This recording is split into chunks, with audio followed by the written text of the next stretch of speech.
Excellent. Thanks so much, Steve and Eric. And we are so fired up to be here. For us to be in Colorado Springs is a huge deal for us. There is a long history for ONM Living as well as HistoryMaker Homes, which is kind of our sister company, if you will, and we'll kind of break that down here in a little bit. But there are deep roots in relationships and projects that we've been involved in, and a ton of success along the way. And it's because of All Pro Capital that O&M has achieved the success that we have. And it's because of investors like you all who have trusted us and our company and our team. That's some of our team are here today, but we are grateful for that and so fired up to be here. Like Steve said, we are based out of DFW, so Dallas-Fort Worth area. Being in Colorado Springs is a huge upgrade for us. So having the view of the mountains is a big deal. We keep joking kind of internally that we're gonna relocate and have a O&M Living North office. But excited to be here. We are gonna cover a ton of ground today. Here's kind of a brief agenda. I've been described as verbose in times past. When I'm talking about things that I love, O&M Living is one of those things that I love. But I promise that I will not keep you all here till midnight. So the goal is to spend about 45 minutes telling you all who we are, why we're here, give you a little history of kind of the organization as a whole, why we are in Build to Rent, why we believe in the platform, give you an update on what's going on in the state of Texas. There's a lot of headwinds, but also tailwinds, and we're going to jump right into it. And then we'll wrap up at the tail end of the presentation and give you an overview and an update of our existing portfolio, which you all have been deeply involved in and influential in getting us to this point today. We have gained a critical mass and a footprint within Dallas-Fort Worth, Houston, and with plans to move into future markets like San Antonio and Austin. And it's because of individuals like this that I'm happy that they're here and glad that they get to share a little bit of what they do and their influence over the organization and the decisions that we make. So with that, I'm gonna hand it over to Matt Wiggins, who's gonna give you a basic framework of O&M Living. Yeah, so before I start, I want to reiterate on behalf of the O&M team and candidly our entire family of businesses that our existence and ability to do our what we do is in large part, if not entirely, because we have confident investors like in this room, and the All Pro team corporately have been great partners of ours. So the relationship started with a relationship between Brian and Nelson Mitchell, our owner. It blossomed into this event happening, which is super exciting. I can't reiterate enough how excited we are to be here, and hopefully we're able to answer all the questions and kind of evidence and communicate kind of who we are and what we hope to accomplish going forward, even beyond what we've already done. So as Ty mentioned, I serve as the CFO for what we kind of collectively call as our family of businesses, the HistoryMaker family of businesses.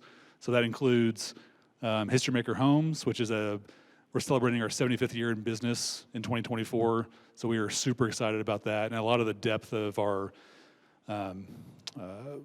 what we'll go into around how O&M has a competitive advantage is born out of the competitive advantage that we have because of a 75-year home builder in Texas and what that brings to our collective organization.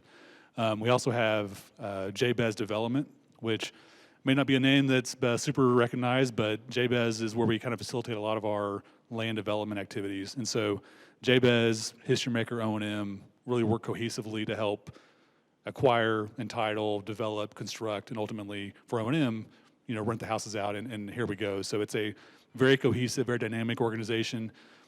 We have 4 of us here, but there's 200 of us back in Grapevine and DFW that all speak into our collective organization. So a little bit of HistoryMaker Homes. So it was founded in 1949 by the Mitchell family. Nelson Mitchell is our 4th generation owner and CEO. Nelson's grandfather and great-grandfather started the business. And actually, Nelson related the story last week that I'd never heard before, so I'll relate it here. Is kind of the question was asked about why naming it HistoryMaker, and apparently the very short, brief, non-scientific marketing answer was we want to make history in the home building business, and that was about it. So that's kind of the story of the name, and it's been, it's a phenomenal business. We operate now in DFW, Houston, and we opened up San Antonio last year. So we're now in 3 markets in Texas. We'll do about 1,200 houses this year total on the for sale side. And a lot of what we have established as an organization, going back to the prior slide, are a lot of the shared services that we have. So anything from finance, accounting, architecture, purchasing, construction, sales, you name it, marketing, you name it. We have entire teams that not only serve HistoryMaker Homes, but also serve ONM Living. So all that totality of those resources, it's truly our shared services, and so they work to the benefit of our entire organization. JBEZ development, I've touched on it. This is a little bit of a selfish plug for JBEZ. It's kind of the unsung hero of the organization.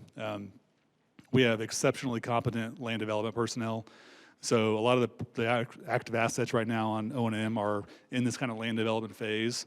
And so we're utilizing JBEZ in their personnel and their expertise and their market reach to manage these projects. Our relationships in the market with trades, the last 2 or 3 years have been super chaotic is probably a good way to put it, around getting deals developed. And so we really are super excited about where JBEZ plays in this. Again, you may not see that name ever again, but just know that there's entire teams behind the scenes that are helping make sure that from point of land acquisition to the time we put a frame up, that's what's happening with JBEZ. ONM Living, obviously why we're here to talk, we're celebrating our 5th year of operations with ONM this year. Started in January 2019, and candidly, with the exception of the very first deal that we did, All Pro Capital has been involved, and you all likely have been involved in every single project we've done. So again, we are not into our 5th year of operations without this room and the team at All Pro helping facilitate our growth and our activity. So again, we're super thankful for it. As we get into a little bit about our competitive advantage, we're going to talk about kind of 3 core themes here. One, experience. We've got kind of the owner-operator mindset, and I'll kind of dive into why that's important, and our cost efficiencies. So from an experience standpoint, again, I won't reiterate this, but we've been in business collectively as an organization for 75 years. That just comes with, I don't know, it's not hard to put it, but we refer to ourselves as the most experienced home builder in Texas. You can go into a lot of depth of what that means, but a lot of times it plays into, land partners that bring us deals. It's the framer who's been with HistoryMaker Homes for 40 years that wants to stay with us and jumps over to jump on an O&M project. There's a whole bunch of different ways that dynamic plays out that are seen and unseen, but it's got absolute value. As we think about the owner-operator mindset, this really plays into O&M Living. There are a lot of home builders that could have pursued a path and build for rent that was purely just constructing houses for somebody else. That's not the path we chose. We are materially invested in our projects. That plays into things as simple as what sink do we put in our units. We don't want to just put the cheapest sink in there because it's the most cost effective. We're going to put the best sink in their units because it lasts 5 years. So those little examples of how we approach construction, site selection, management, they're all done with a long-term mindset, realizing that ultimately we're pursuing creating the most value we can and monetizing the asset, but at the same time we're not intending to go the most cost-effective route, which is I think a lot of where other builders who have been involved in build for rent have taken that path. And then, let's see. And then from a cost efficiency standpoint, and this is one where we have quantitative data to prove that we can go out and build units significantly cheaper than other groups do, and that's a direct outpouring of the scale that we have. I mentioned HistoryMaker does 1,200 houses. When you bolt on O&M's production, we're pushing north of 2,000, 2,500 houses a year, and there's just certain economies that come with that. And Ty and I were looking at a competitor's deal a couple months ago, and they were about 30,000 a unit higher than we were. So again, this is in times where selecting deals and getting deals to underwrite and producing the yields that you all require, this kind of cost advantage is super, super important. And it's a competitive advantage that we really want to go extract over the long term. It's valuable regardless of the market cycle, but it's certainly a cycle where yields are constrained for a lot of reasons. Being able to know you have a cost advantage is a super, super healthy competitive advantage for us. So real quick, we're kind of reset on product.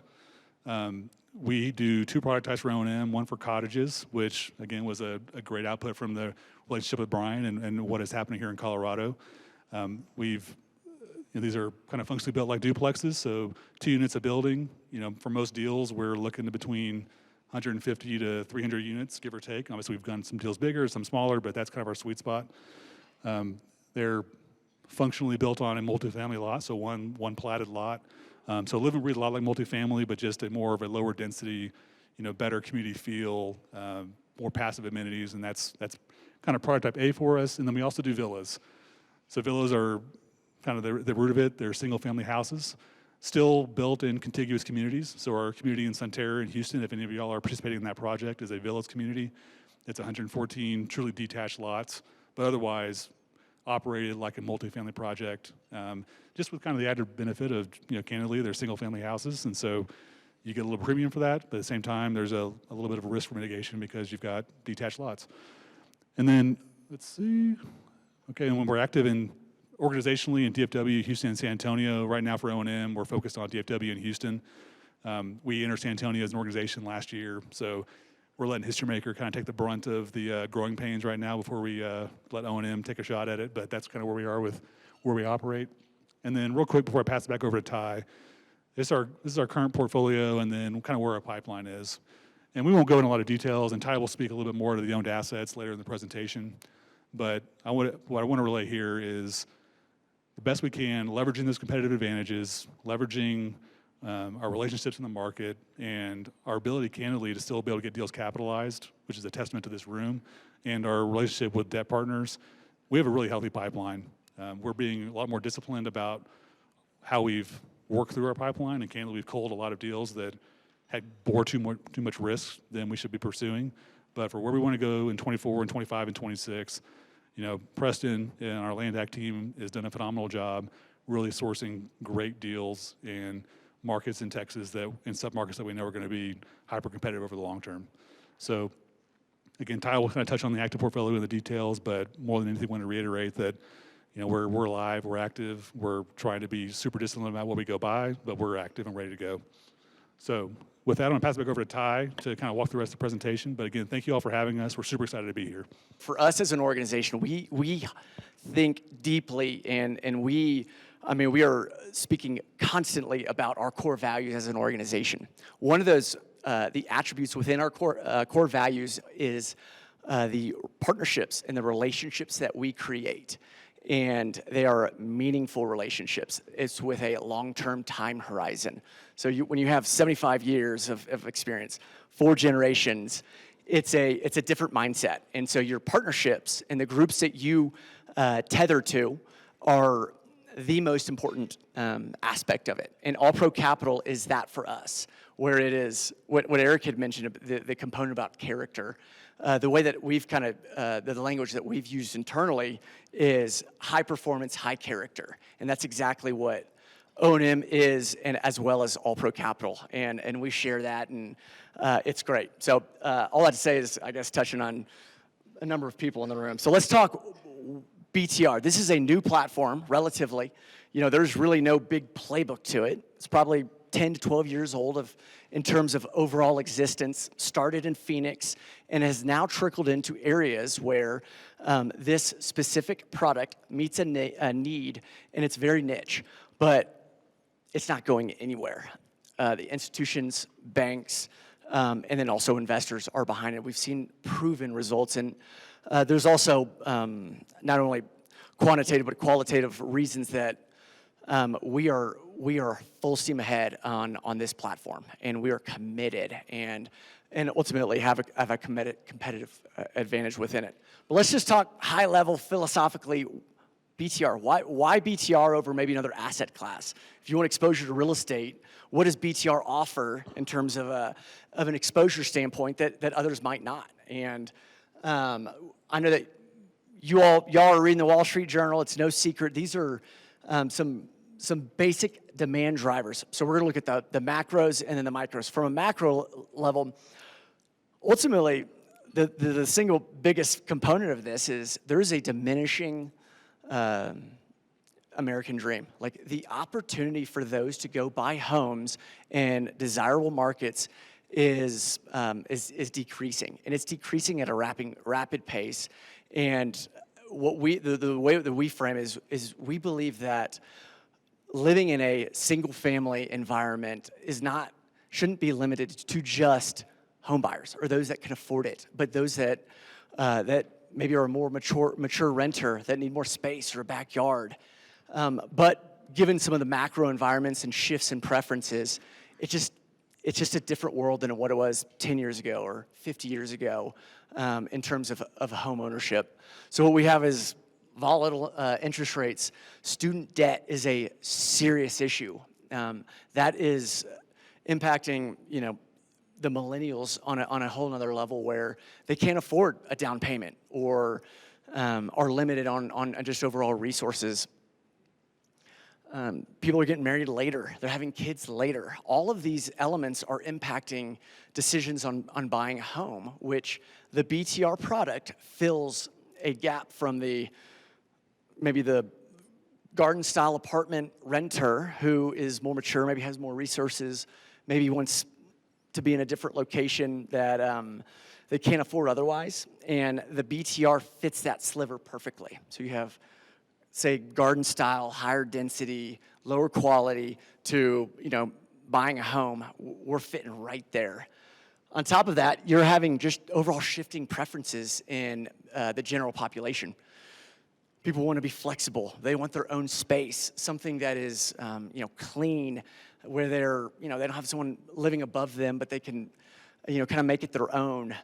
They want to go test drive an area. So buying a home it's a big decision, and BTR that allows them to go test the area, feel it out. Do you like the surrounding land uses or the schools or the retail that's in the area? This is a product that meets those needs. We talked about school district exposure. There's great schools that are unaffordable to go buy a home, and our homes, what Matt touched on, either our cottage product or our what we call the villas, allows maybe a young family to get into a school district that they'll pay a slight premium for that over a garden style, but it also gives them the living conditions that they hope for. And then on top of that, the proximity to employers and overall entertainment and retail and restaurants. It's no secret that the millennials and even some of the generations above are using their resources for experiences. They want to go and do. That's where they want to go spend their money instead of in assets or lower risk things. That it's just we're seeing these shifts. Ultimately, in the most simple way, the biggest driver to a rental, but specifically BTR, is population growth. Because what population growth does is when you have it's simple supply and demand. When you have a influx of demand, it's going to create this what we call is the affordability gap. So the affordability between buying a home and renting is only expanding, and it's all of these factors combined together that it's going to make it very difficult, and it's making it very difficult for people to go and buy, and it's pushing the limits to new levels. We in DFW specifically, and in Houston, you kind of hear this narrative. Oh, well, when rates come down, I'm gonna go buy a house. Well, the reality, it's similar to a bond, that we're forecasting that when the rates actually come down, home values will actually increase. And so it's going to make it more difficult for people to go buy, and the need for a rental product is gonna only increase. And so this is why I'm committing my career to is this belief in this product and what we're doing and then O&M's ability to go and execute. So overall, let's summarize where we've touched a lot, and I know that.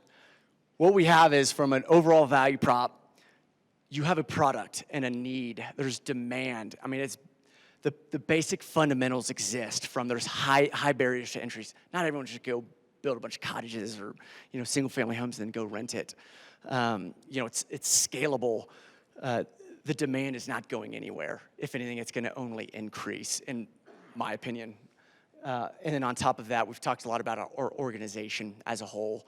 There is a dynamic alignment. There are synergies there. That is why in 2019, Nelson Mitchell decided to found ONM Living, is because what you can do is you get this scale at HistoryMaker Homes where you have reputation and relationships with the jurisdictions and the brokers and the trades, that you then ultimately leverage that into the for rent side, and basically rinse and repeat. And that's allowed us opportunities and exposure to new deals that others do not get, that have that same opportunity. And so when you're trying to thread that needle and say, well, there's all these different investment opportunities, it's in an oversimplified way, it's this right here that makes it's so compelling. So let's talk about the state of Texas. We've talked about who is O&M, what is BTR, and why are we in this space, and why do we believe in it? Let's talk about the markets that we're in. We are we are Texas-born, Texas-bred company, and we have no intent to expand beyond Texas.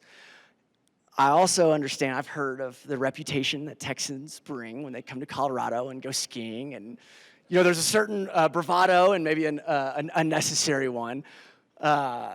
Please do not take my excitement towards the state of Texas as that same, because I know up in the mountains it's a whole different story, but there are a lot of great things going on in the state of Texas. There's a lot of headwinds though too. I know that all of us we've read the headlines. We know, you pick up the Wall Street Journal, we'll show some of those headlines.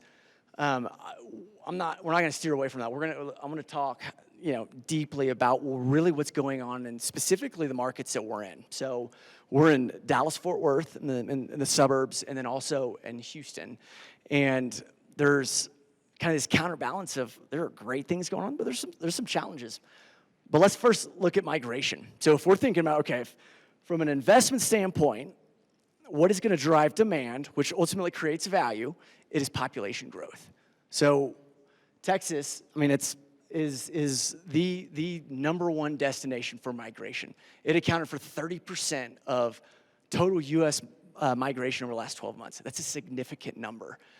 Over 470 residents. It's Dallas-Fort Worth just surpassed 8 million residents. These individuals or families, they're moving to those four major markets in DFW or in Texas. So DFW, Houston, San Antonio, and Austin. If we're looking at corporate relocations, so again, job growth, population growth, Texas it's first in that, and it's by a long shot. So these are all the most current data reported. This is Federal Reserve. Bank of Dallas just provided the most current data that they have in February, and so this is where a lot of this is coming from. But again, it's the place that you would want to be from an investment standpoint. Top 10 metros, where are they all going? DFW's number is first, and Houston is third. Top 10 counties in the country. Where is population growth? 4 of those are in Texas. 4 of those, are the markets that we are currently in. Bexar County is in San Antonio. That is where we're looking at deals right now, but we are cautious. Basically, what we call a superpower is we follow HistoryMaker Homes and ultimately leverage all of their relationships and let them have all the brain damage. They are there and they're active, and there's going to be some opportunities for us to be there. So we'll be in 50% of those counties where this growth is taking place. So I did want to point out, these are our existing assets. This is a lot of data. It's small, but what I do want to point out is what this is showing is you have the color grid. Blue is the exponential growth of the specific counties within Dallas, and then red is where you're seeing actually either just a stagnation. All of our assets are it's right in the path of growth, right where you want to be. If anything, it's a testament to our Land Act team 3 or 4 years ago. It's predicting where's this going, and a lot of these heat maps are revealing that they were spot on. This is Fort Worth. So our 3 assets there that we have is villas at Eagle Ranch, which we'll talk about. It's going vertical right now. Cottages at Deer Creek and villas at Deer Creek. We'll talk about that one. I know that we'll have a ton of questions. And then villas and cottages at Summer Creek. So that's in Southwest Fort Worth. The way that this heat map reads is ultimately these larger, I guess call them bubbles, are where the concentrated growth is taking place. Houston, same story. This is villas at Sunterra. This is in Katy. It's a high demographic, one of the best school districts in the state, if not the country. But Villas de Santerre is right there, and that's where we have, we're in lease up, and it's been a great asset. But you'll see this one reflects the turquoise colors is the growth. Houston has its own challenges. Is it right where you want to be? For a number of reasons, but that's where our focus is. All right, so we've talked about the markets. Let's kind of dive deeper into what is affordability gap? What does that mean? Why does it matter? But this is where you're going to see the need for a renter is when the affordability to go buy a home is so high. This is the national average. Look at that delta is massive. It's a byproduct of a number of things. Economists are trying to dissect it. No one really has a true reason for it, but it's highly probable that it's only going to continue, if not expand.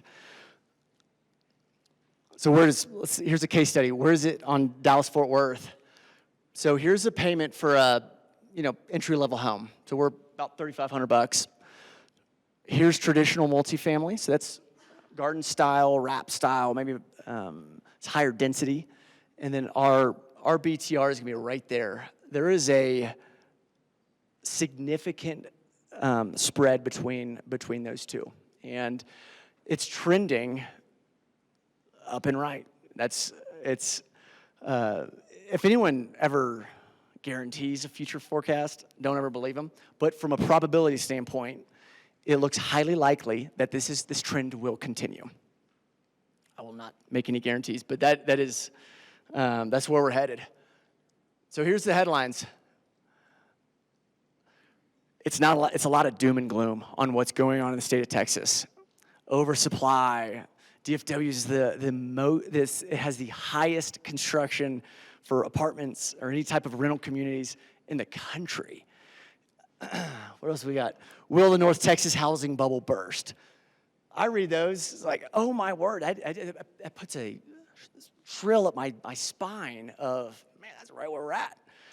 However, what we try to do is we remove the emotion and insert the objective. We want to think clearly in our decisions. This is something that we've been tracking for a very long time because it's not new. It's gaining legs in terms of what's really going on here. There's a ton of product coming online. So what I do want to show is let's take a step back from what is the doom and gloom, clickbait, articles that are being circulated, because there is some reality to it. But what we are doing is we want to look at the analytics. What does the actual data say of what's taking place? And ultimately, what we're trying to find is equilibrium. So equilibrium is when there is an offsetting difference between the available homes, either for buy or for rent, and the in-migration coming in. So basically, you have the population to support any new product coming online. Dallas-Fort Worth specifically is 100,000 is the general estimates. And there's 4 or 5 different respected analytic groups that are right around that 100,000 person per year number. And so it feels very reasonable. We're not going to talk about Houston because Houston actually doesn't have, it's actually undersupplied, which is, so DFW is really where this is all taking place. In 2024, in 2023 and 2024, there has been a glut of deliveries in DFW. There is a ton of new product online. And I'll show you here in a second what those numbers actually are. But we're going to talk about the implications of other kind of second, third order consequences of the current environment. So we have a surplus right now. It's going to be short-lived, in my opinion, based on everything we've seen. There's been a drastic reduction in new permits. So ultimately, what you have is this massive run-up of new product, new permits. But given all the complications or the challenges with cost of capital and cooling of the market, the number of new building permits has plummeted. So it's really more. It's not even a bell curve. It's more like a V if you were to look at that data. And so that's a key indicator for us in the way that we're viewing today tomorrow and also in 2026 and 2027. Ultimately, the housing shortage in DFW, given the population growth, all of the demand, all the relocations that have happened and really are continuing to happen in DFW and in Houston, Austin, San Antonio, it's gonna flip relatively quickly, and we're gonna find that equilibrium, hit it, and then ultimately get turned upside into a housing deficit. So let's look at what these estimates are. So this is Dallas-Fort Worth. The darker bar is for deliveries. The yellowish one is absorption. So when you have more deliveries than absorption, that means that there is a surplus of rental homes available. When it's flipped, it means that there's a deficit. That means that there's not enough rental homes available for the amount of the population that are seeking places to live. And when that happens, that's when you see that run up in rents. That's what we saw in 2021. That's what 2022. That's what you saw at Bell Station. There was this massive run up. And so we want to be in a position when you are seeing that deficit switch and there's a run up. Because ultimately, when that rent growth takes place, that value just grows exponentially. You see rent growth and cap rate compression. That's what we want. That's where you hit home runs. Based on these estimates, so this is a combination from data pulled by Berkadia, CoStar, and a number of other resources. So look at 2023. This is what we're all reading about. There's there's far more than twice. How many is that? 20,000 more homes being delivered than those being leased. That is significant. But it quickly starts shifting. And the reason that shift is taking place is because of the immigration taking place in Dallas. So it's offsetting a lot of that glut that we've seen and we've read about, and we've heard about. The forecast here says that there's our equilibrium point, and that'll occur in sometime in 2025, is what this says. And then in 2026, it's going to quickly offset, based on these forecasts, into a housing deficit.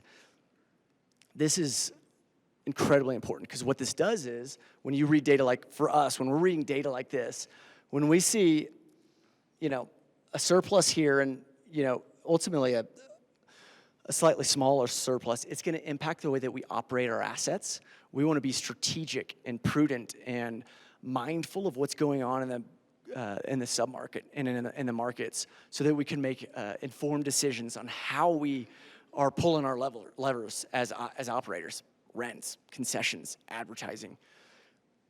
And then as we're making decisions for the future, right there, that's opportunity. I see that as opportunity. So we want to be positioned to take advantage of the exponential growth. Houston's similar. So the blue is deliveries, yellow is absorption. It's not as extreme. They had a ton of deliveries in 2023, but they're actually going to likely reach equilibrium some point this year. So when you have equilibrium, there's stability. It's far more easier to operate an asset that way. So it's a lot of data, and it's hyper analytical. But what this data is telling us, and I have a strong conviction in this, is there is so much opportunity in 25, 26, 27. When you have all of these kind of bundle of variables, we see this as saying we want to be positioned to take advantage of it. So how do you take advantage of it? First off, part of the reason that there's going to be an opportunity is there's been a reduction in permits. People can't get these deals capitalized.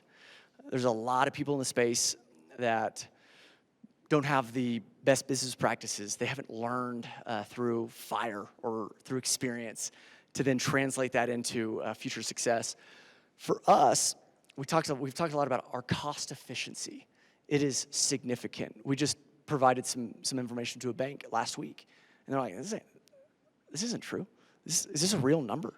And we're like, actually, it's conservative. But it's because that we're probably 20 to 30% lower than the majority of other builders in the state of Texas. And when you have that big of a difference in terms of your cost efficiencies, our deals are able to pencil. We're able to scale and get into deals that others can't. That's impacting our land acquisition strategy right now. And we won't talk a ton about the future, but one thing that we're doing and what we've done even as a team in designing the overall personnel at ONM Living, we are expert home builders. And we've also balanced that home building with the understanding of cash flowing rental communities. They're two different worlds, but we've been able to blend those two while you either have really good home builders that don't understand value creation or maybe operating a cash flowing asset with 12-month leases, or you have the commercial guys and gals that have, been building 3-4 story garden style apartments, high rises, wrap product, that are trying to move into the space, but building a home and building a, apartment community on top of 4 stories of parking garage it's a totally different game, different expertise, different understanding, different relationships with vendors. And so what we've been able to do very well is blend those two so that all of our decisions on land acquisition, design of the home, are centered around value creation.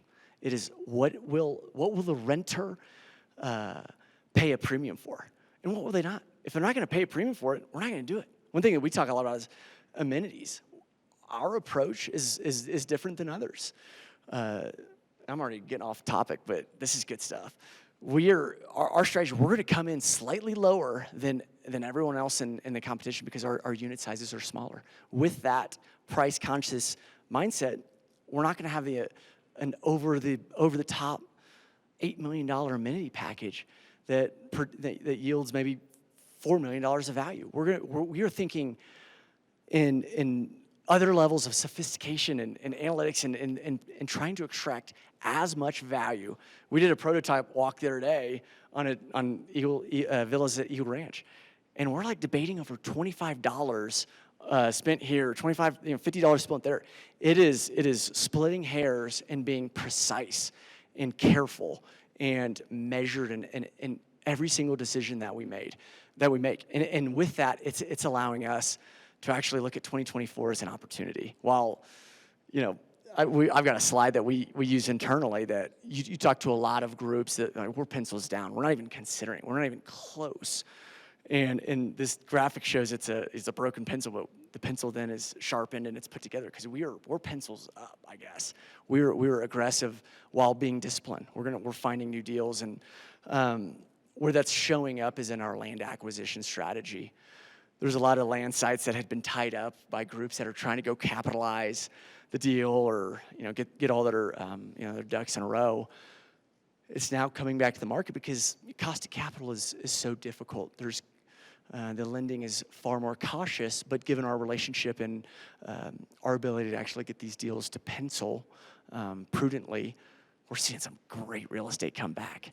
And it is infill, suburban, right where we want to be, in the fairway of all of this growth.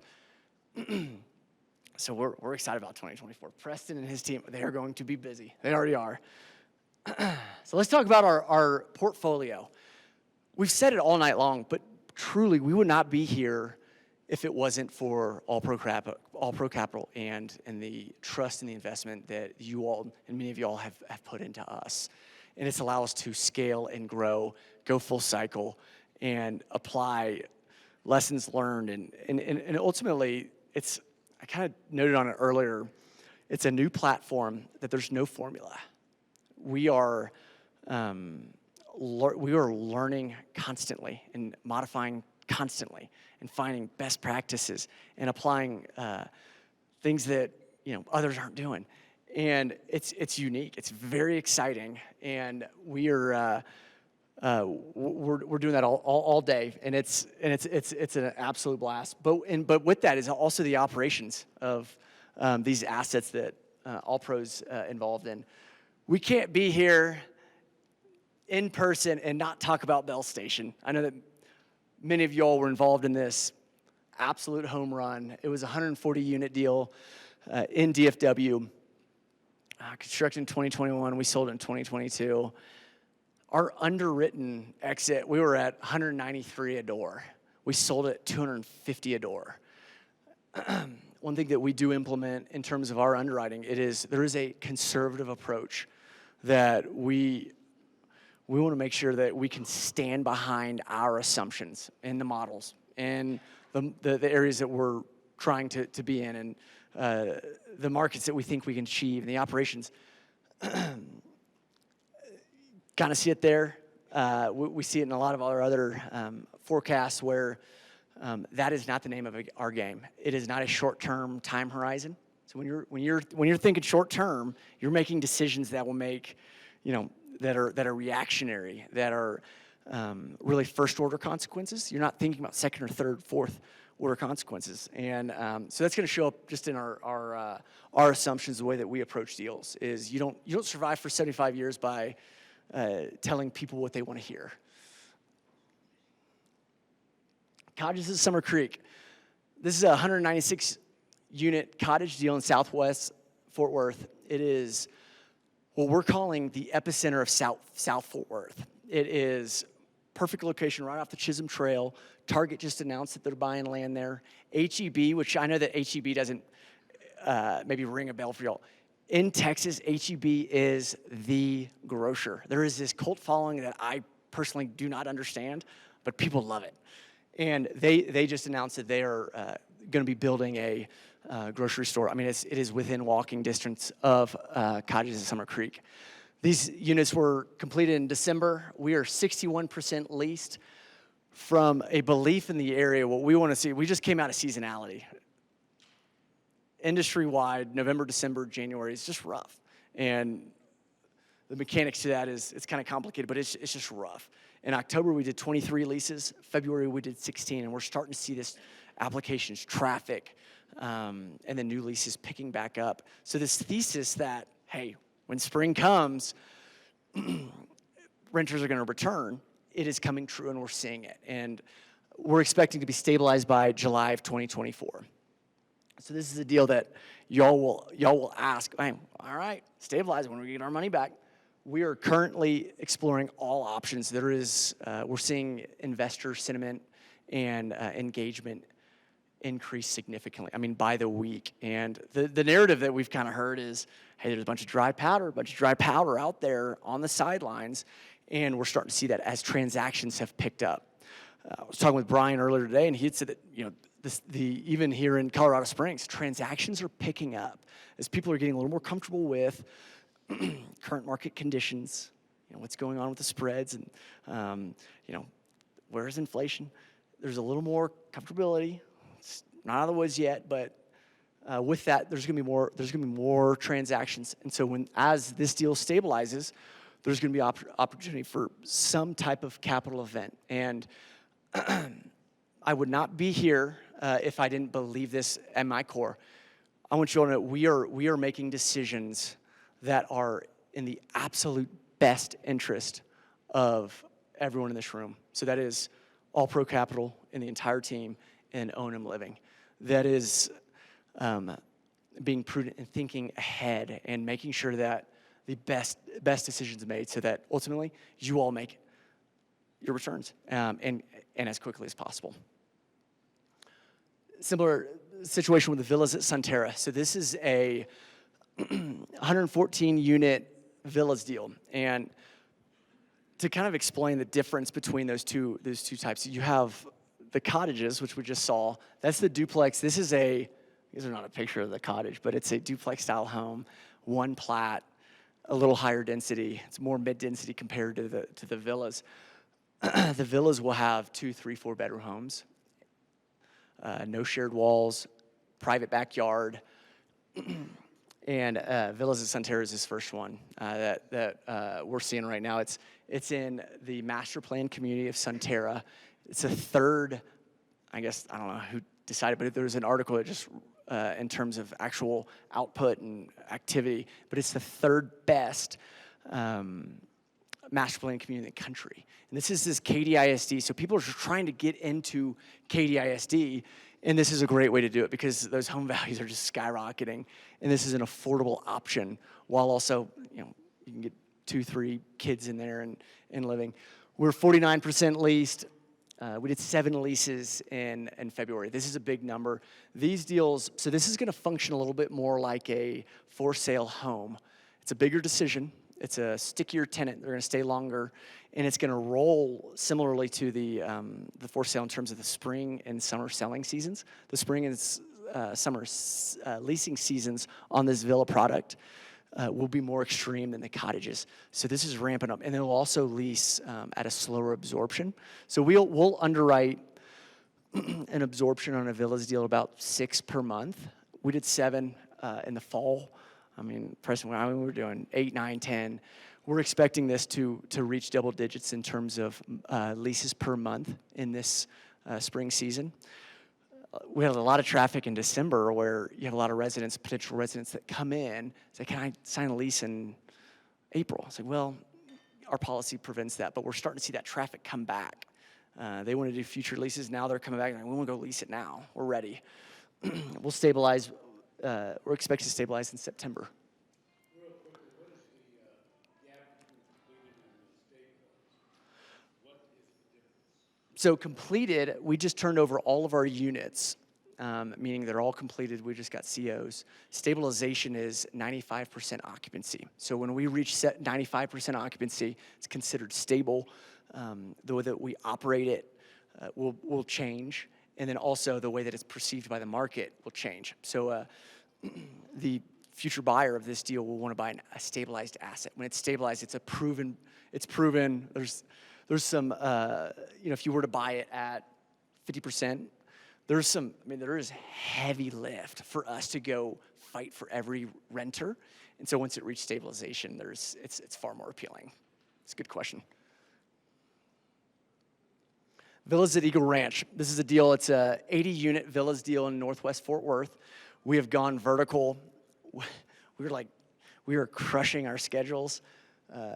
It's remarkable. But what we're seeing is it's this critical mass of operations. Building a villa deal or a cottage deal, it is so complicated and it's so difficult that there's very few that have the experience and the lessons learned. And we're seeing it firsthand right here where our field managers and the construction crews are doing an incredible job. So we're going to open up our model this month and start leasing. And this is one where, from a timing standpoint, we're going to open up right when the spring leasing season kicks off. So we're going to capture a lot of that demand at the right time. And then ultimately, stabilization is forecasted for March of 2025. So if you have 80 units, do six leases a month, about 12 months. Cottages at Anna Station. So this is a project that's up in North Dallas. It's in the suburbs, Collin County. I'm sure that you've seen all the, I know that Tony and Eric and the team have communicated. Collin County is the 3rd fastest growing county in the country. This is where the amount of growth and PGA headquarters and Universal Studios and Dallas Cowboys headquarters, it's all in Collin County. That's where you want to be. And this is one of those deals. We're currently in land development. We'll start paving this month. Expect to complete vertical construction in January of 2026 and then stabilize a few months later. So to kind of piggyback on your question and the difference there, even though we're not complete, we will have units available. So we will start pre-leasing actually 4 or 5 months prior to completion. And so we'll be able to capture a lot of that time. Cottages at Deer Creek. So Deer Creek, I know that this has been one that has been a challenge. There's been a lot of delays, a lot of headache. There's a lot of brain damage on our end. And I'm happy to go into as much detail as to what is City of Fort Worth doing over there, because they have been very difficult on this one. And we are currently under land development, and our teams are moving quickly. We're going to start paving this month. Land development, we're forecasting to complete this this summer. So by July, and then we will go vertical in August. And ultimately, the timing of this is great because what we'll be able to do is then shift our field managers from Eagle Ranch onto this project. So it's the same personnel who knows our product, and they're going to get going. And our expected completion is November 2025 with a stabilization a while longer. This is a big project. It's 376 units. To give you some idea of proximity to so this is Southwest Fort Worth. It is about 2 miles east of Cottages at Summer Creek. This is where there's a lot of that migration taking place in Tarrant County, which is Fort Worth, and it's right off I-35, so it's one of these main corridors that we've been fortunate to be right there. Villas at Deer Creek. This is a 199 unit villas deal. So these are individually platted. They're larger units, 2, 3, 4 bedroom units. It's adjacent south of the cottage product. We're going to start paving in 2024. One thing that these two assets were able to do for us, but also, and I'll talk about it later, but when you have that type of scale, your operational efficiencies are outstanding. And you see a lot of those fixed costs get spread between two projects, reducing your overall operating expenses, increasing your NOI. So this is one of those deals. Century Farms is one that you'll hear about, but we're finding ways to leverage relationships with our two product types, but also HistoryMaker Homes. So, for example, when we go buy land, one thing that others cannot do, you cannot replicate this just yet. We haven't seen it. But when we go buy land, let's say there's a 40-acre tract. They're going to market it as a for-sale community. Single-family homes, they're going to go build them, sell them. We can come in with partnership of HistoryMaker Homes and actually enter in with a higher cost basis. Because when you have cottages, the value of the land is increased. So when there's an offer from a single-family home, from a builder at $4 a foot, and we can actually pencil at $5 a foot, we're going to get access to more deals, better deals, and go execute it like many others cannot do. Cottages at Lake Lavon. This is an exciting one. It also speaks to this is a Collin County. What's going on? It's right in the fairway. Closed on it in December. We are so excited for this one because it is, call it northeast Collin County, and it's right where this growth is taking place. It's right off Highway 78. So for us, we think we simplify real estate fundamentals. So what drives value? What is driving our land acquisition approach? Simple. Demographics, accessibility, surrounding land uses, shape of the site. This is one of those that it is access. It's in a high demographic area with a percentage of renters that is right where we're right in our strike zone. We're on time and under budget. I guess I didn't say that about Eagle Ranch. We're on time and under budget. I don't know others that are saying that right now, but that is huge. We are celebrating that. And it's a testament of really the personnel that's come in and that's been in each seat for a long period of time. And we're just seeing that play out in situations like this. We've received early grading permit. We're going to expect to complete in March of 2027, stabilize in May of 2027. So when I'm thinking of deals, it is 2 to 3 years out. We've talked a lot about the supply that exists today. So if we take a snapshot of today, yes, there is an excess of supply, but in the future, in the near future, 2026, 2027, you're going to see this deficit. So from a delivery standpoint, it's right there in terms of all the forecasts that are taking place where there's going to be an opportunity for these units to lease and rent at a rate that hopefully is more than we underwrote. We covered a lot of ground, and I don't even see a clock, so it might be midnight, I don't know. I'm going to let the team come up with me, and all four of us kind of stand, you want to come on up here. We want to hear any and all questions. Oh, there we go. as it relates to the presentation, current assets, philosophical approach to BTR, whatever y'all would like, we believe in radical transparency and radical open-mindedness as well. So with that, please. Yes. What are the entitlement challenges to the BTR product? So he asked about what are the entitlement challenges for BTR specifically. I'm going to hand this over to our entitlement expert. This is Preston Pittman. His background is law. He went to law school and then got smart and realized, wait, I'm gonna get into BTR. So he is over our entitlement process, and it's a challenge. And he's got the touch though. Great question. I would just start off by saying that most municipalities, they understand multifamily, but the cottage style is new, and most folks just don't like new. They like to deal with what they sort of know and have grown up knowing. And so for us, I guess entitlements in general in DFW, it's from the moment that we go into contract, it takes us roughly about 6 months to get zoning done. And then after zoning, then you have to go through and get your plat done, civil plans. And so it's about a 12-month process from a project standpoint. But specifically about BTR, it's purely just trying to sell the story as to why this product is unique relative to throwing in a 24 unit an acre garden style apartment. And so it's most of my time is spent trying to educate city officials on the uniqueness and the overall benefit of the fact that you're getting a newer product in your market that is less dense than multifamily, which is great for all of us because it's less traffic. However, it does provide a lifestyle at a price point that, going back to what Ty was saying earlier, for the demographics, it supports. And so, 80% of it's education and then ultimately getting cities on board with the fact that it's just different than what they're used to.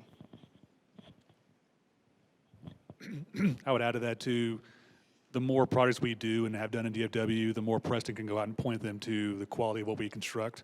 So 21, 22 is a lot of what are you doing? I don't understand what it is. We can't point to anything. Now we have Bell Station. Now we have these other communities that are coming online going vertical so they can speak to the quality of what we construct. So that's a big gating factor with these municipalities that the unknown is super scary. Now we have more of the known out there. They see how we operate it, how we maintain it, the profile of our residents, so it helps them overcome whatever kind of predisposed, negative connotation they may have for the product type. Bell Station was a pretty good success. That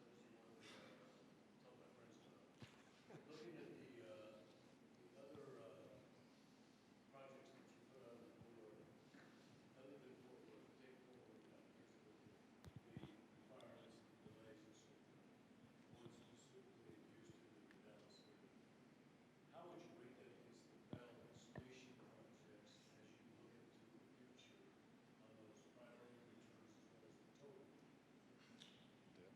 And the second thing is, why isn't Melissa discussed? There's a Melissa project, isn't there? At least that's what I remember Melissa.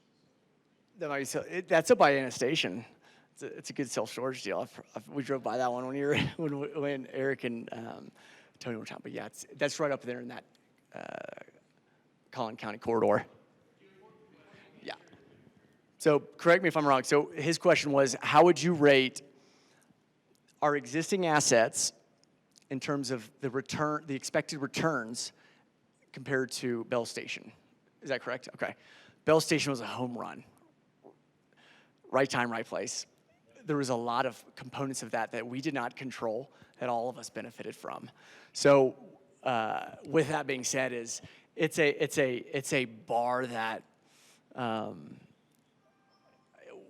don't know if that is achievable again in terms of just timing. There was this black swan event that just occurred in terms of cost of construction was low, and then it skyrocketed. We were at low, and then we saw it that cap rate compression drop to crazy numbers. And so that being said, that is an anomaly. Can we get it? Yeah, we probably can go get it again, but that's an anomaly. So let's look at the two existing assets that are in lease up. Cottages at Summer Creek, so that's in Southwest Fort Worth, and then villas at Sunterra, that's in Northwest Houston. Dallas-Fort Worth remains very desirable from a investment standpoint, more than Houston. And you'll see a cap rate spread between probably 25 basis points between DFW and Houston. So it's slightly different if you were to look at those two. However, there's this huge demand for individually platted product like the villas. So there's these competing factors that are going to impact the values. From a return standpoint, we have very high expectations for the next several quarters, and are hopeful for market conditions to stabilize. But the reality is right now there's a lot of headwinds and a lot of unknowns from capital markets, from the Fed. We can all try to figure out what Jerome Powell's trying to say, but all of that has implications on ultimately the return. And where we're going to see that is, these deals are going to reach stabilization, and it's ultimately the cap rate. So it is, what is the return that the buyer is willing to pay? For example, we'll get a cap rate, probably in-place cap rates in DFW are around 5.5. Cap rates in Houston are probably 5 3/4. There's a little more caution there, and that's the reason for that. Even though it's fourth biggest metro in the country, with that, we are anticipating, not underwriting, but anticipating some cap rate compression as interest rates come down, as investor sentiment is stabilized. So cap rate is closely tied to risk, and so when risk comes down, cap rates will come down, and then values will go up. So that's kind of a roundabout way of saying that we're excited about the possibilities on those returns, but they're not going to be quite like Bell Station.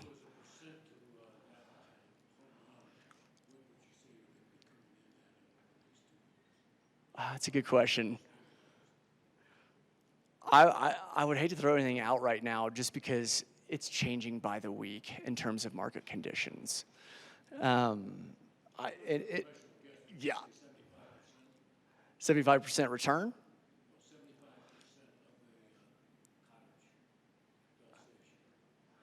Oh, I'll let Matt answer that. I was not around. I'll let Matt.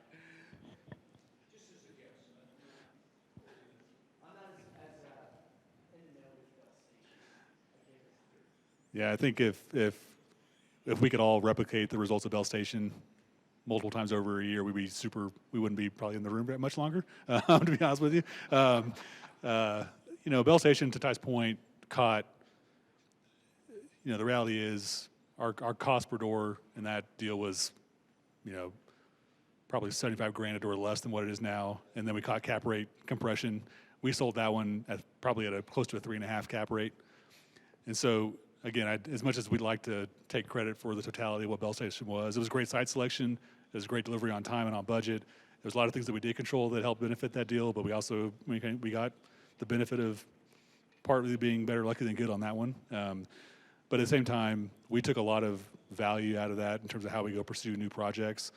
As we think about, the ratio of Bell Station to kind of a normal course deal, I need to think through the math on that. I haven't thought about it that way, so I'm gonna give a firm answer. But we know kind of the kind of required returns to go invest right now is going to require kind of high teens, low 20s returns. Like we understand that's a gating requirement to deploy capital right now. For Summer Creek and Sunterra, we'll get a little bit of the benefit of a little bit of a contracted cost environment for those couple of assets. We're still, for Summer Creek specifically, we're $170,000 doors our basis. And so if you want to think through, we sold Bell Station at $250 a door. Market probably is somewhere in that range for Summer Creek at this point. So there will be some great spread on that one just by virtue of our basis. But we need cap rates to help. We need cap rates to come down to really help more directionally answer your question. And that goes back to Ty's point earlier around how are we thoughtfully going about the next phase for these projects. Could we sell these deals now?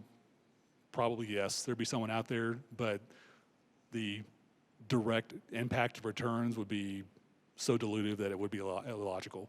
We're hyper focused on making sure we maximize and be prudent with capital. And I appreciate we understand full on the necessity for capital events and liquidity events, because that's why y'all put in money to earn those. But we also appreciate the way we approach the investment thesis around this is if we can have some patience and let the market stabilize, actually the asset stabilize, to be honest. Once we get there, then a lot more options are are available to us. So hope that helps. Tell me about your model, because Bell Station sounds like an outlier. If I understand, you built it, and you built it well, and then you had an offer you couldn't refuse, and gosh, what a great return. Yeah. What's the model, though, now? With all these properties you've shown us, you hit stabilization, and then are you on the market to sell the entire property? Is that the moment, and is that a 2-year horizon after stabilization? Tell me what your current thoughts on the model are, because they won't all be Bell Station, right? Yeah. So we underwrite, kind of our typical approach is, underwrite with the premise, at least in the model, kind of a 1 or 2 year hold post-stabilization, really just to kind of legitimize, can the asset operate itself without the need to go sell it to produce the returns? But at the same time, we are formally monthly, if not formally quarterly, but informally weekly, actively engaged with capital markets and the investment sales groups. So we know where these deals are going to be. So as we approach stabilization on Summer Creek, as we approach stabilization on Sunterra, we're going to kind of know what that outcome is, so that as we engage with the All-Pro team and indirectly you all around what's the right decision, we're going to come equipped with the data and make the right decision at that point in time. We also realize you all invested in a development deal. You all didn't invest in a long-term hold, stabilized asset, just throwing off 4% returns. That's not what, y'all didn't bear the risk for development to sit in a deal for 10 years. Nor did we, for that matter. And so the truth of that answer is going to be very likely some sort of capital event, whether it's a sale or some sort of other event, but there's got to be a reasonable exit for most of the assets in the portfolio to help produce the returns for the risk you all took to invest in the projects. I think we actually had under contract before it stabilized. That's how frothy that market was at the point in time. And it was almost waiting for City of Fort Worth to give us our final CO, and then probably not quite that literal, but pretty much the next day it was closing. So Within a week, getting our final CO. Yep. But the guidance right now we've received from the investment sales brokers right now is get it to stabilization. There's so much, it's almost like this dearth of value until you get there. And once you get there and have that and kind of legitimize the asset, there is demand out there. For us right now, it's if reality of the market's 5.5 caps, what do we think the market looks like to get to a 5? Because even that modest compression in cap rate is so much value creation. So we want to be prudent around balancing. Certainly, can we go get a near-term capital event? Absolutely. Is that the right decision? We need to make sure we make that the right decision. On the villas product, that looks like it's site built, right? In the ground. Yes. So in a 200 single family home development, traditionally you'd break that into phases and roll it out. It looks like you're not doing it that way. Can you tell us about what went into that decision? It's a great question. So the question was for a hypothetical 200 unit villas deal, so single family houses. On the for sale side, what we do is that would typically be 2, maybe 3 phases. And one phase is typically maybe 1.5 years, maybe 2 years on the outside edge of annual production. So why don't we do it that way for the leasing side? Part of it, and I'll give my response and Ty jump in if you feel differently, but back to Sunterra, our kind of forecasted absorption is between 6 to 8 a month. And the way we stage construction, we can kind of backdoor manage kind of the phasing of this, because we want to be constructing and completing our units in line with that monthly absorption.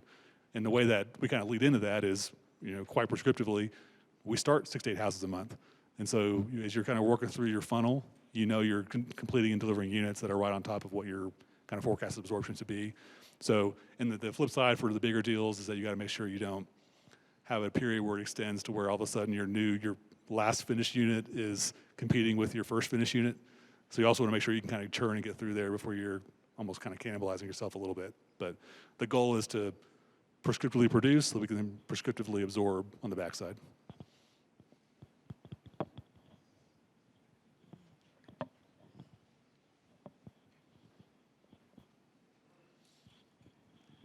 Are there any obstacles on the Deer Creek projects that might affect the forecast completion date? Yes, so what he had asked is, are there any obstacles related to forecast and just the overall asset of Deer Creek? And the answer is yes, there are obstacles. We've already experienced those obstacles. So ultimately what's happened is the city of Fort Worth has been very challenging. One thing that we've observed is, as a result, they had this massive turnover, constant turnover of personnel. And with that, they continue to kind of reset our approval process, which caused a lot of these delays that we're also well aware of. With that, land development is pushing hard forward with our completion of land development that we feel very confident. It is with paving and utilities and where we stand today, we feel very, very confident in terms of, over the next several months of completion of land development. As it relates to vertical, I would say on the cottage side and really on the villa side, we're gonna err on the side of conservatism in our assumptions. And so one place that shows up right now is Anna Station. Is we have a forecast at July or August of going vertical. It's really more like May, but we do not want to put something out there that's has a probability of failing. So we're going to be conservative in nature. As it relates to the cottages, no, there are real threats and challenges surrounding the villas at Deer Creek. And I kind of want to bifurcate the two assets, because what we have the benefit of being able to see at Summer Creek and even the relationships within that area, that there's going to be some challenges there for those bigger units, and we're working diligently to assess those to then ultimately make these prudent decisions as they're necessary.